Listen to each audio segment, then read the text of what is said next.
Guys, welcome back to my channel Rinku's recipe. বন্ধুরা, আমি আবারও চলে এসেছি একটা নতুন রেসিপি নিয়ে, কিন্তু আজকে একটু অন্যরকমভাবেই রান্না করছি। তো আজকে আমি এখানে রান্না করব মাটন কষা। তো চলুন বন্ধুরা, দেরি না করে ভিডিওটা স্টার্ট করি। এখানে আমি কী কী মশলা নিয়েছি সেগুলো আপনাদের সাথে প্রথমে শেয়ার করি। তো ফোড়নের জন্য আমি এখানে নিয়ে নিয়েছি প্রথমেই তেজপাতা, শুকনো লঙ্কা। তো এখানে নিয়েছি আমি 3টে মিডিয়াম সাইজের পেঁয়াজ কুচি। এখানে নিয়েছি স্বাদ মতো হলুদ। এখানে আছে আদা রসুন বাটা, এখানে আছে জিরে, মরিচ, ধনে আর কাঁচা লঙ্কা পেস্ট করা আছে। আর এখানে আছে শুকনো লঙ্কা 2 চামচ। আর এখানে আছে স্বাদ মতো নুন।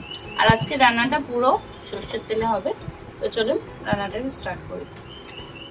তো এবার আমি দিয়ে দিচ্ছি কড়াইয়ের মধ্যে তেল। আর বাঙালির মটন মানেই, মটনে আলু না দিলে কোনো বাঙালির মটনই হয় না।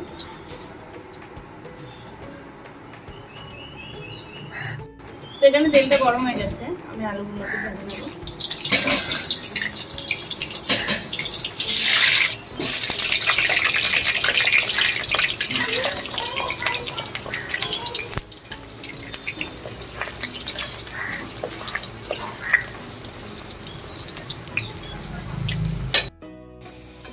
তো এখানে আলুগুলো খুব ভালোভাবে ভাজা হয়ে গেছে। তো আলুগুলো এবার আমি তুলে নেব।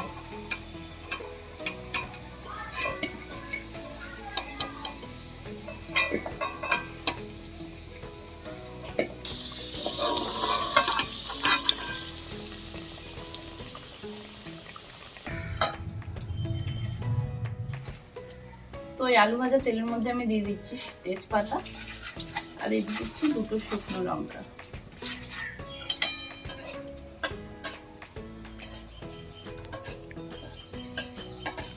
শুকনো লঙ্কাটা ভালোভাবে ভাজা হয়ে গেছে, এর মধ্যে এবার আমি দিয়ে দেবো পেঁয়াজ কুচিগুলো।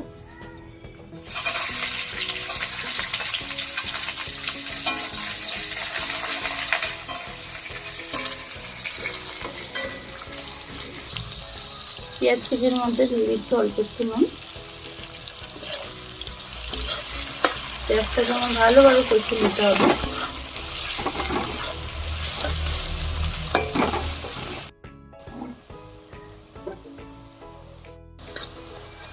তো বন্ধুরা, এখানে আমার পেঁয়াজটা খুব ভালোভাবে কষানো হয়ে গেছে। এর মধ্যে এবার আমি দিয়ে দিচ্ছি আদা রসুন বাটা 3 চামচ।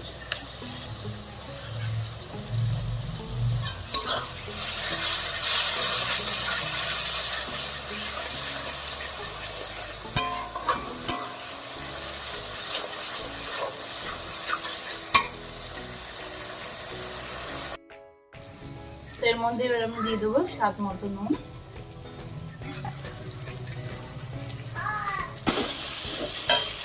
এবার দেবো 2 চামচ হলুদ গুঁড়ো।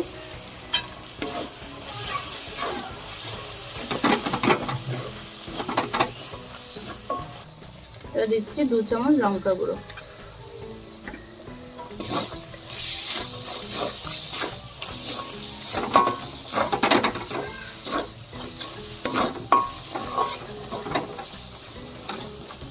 এর মধ্যে আমি অল্প একটু জল দিয়ে দিচ্ছি যাতে মশলাটা ভালোভাবে কষানো হয়।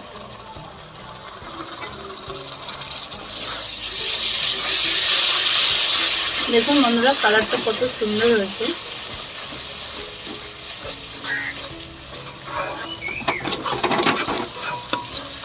আপনারা অনেকেই অনেক রকম বানিয়ে খান, একবার এরকম ভাবে বানিয়ে খেয়ে দেখতে পারেন। আশা করবো ভালো লাগবে।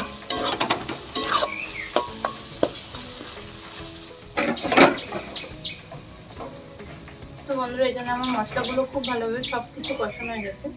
তো এবার এর মধ্যে মাংসগুলো দিয়ে দিচ্ছি।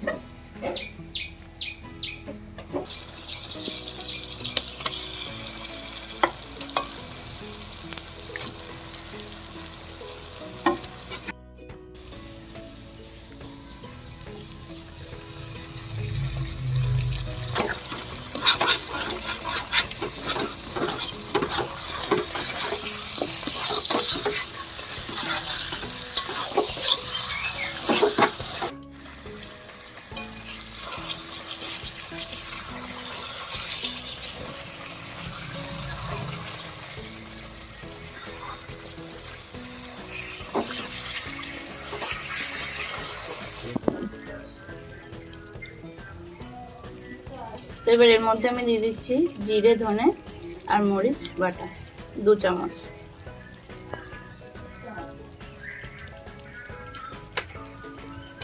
দিয়ে ভালোভাবে কষাতে হবে। তো বন্ধুরা দেখুন এখানে মাংসটা কি সুন্দর কালার হয়েছে আর তেলটাও বেরিয়ে গেছে। তো আমি আর একটু ভালোভাবে কষিয়ে নেব, তারপরে এর মধ্যে জল দিয়ে দেবো।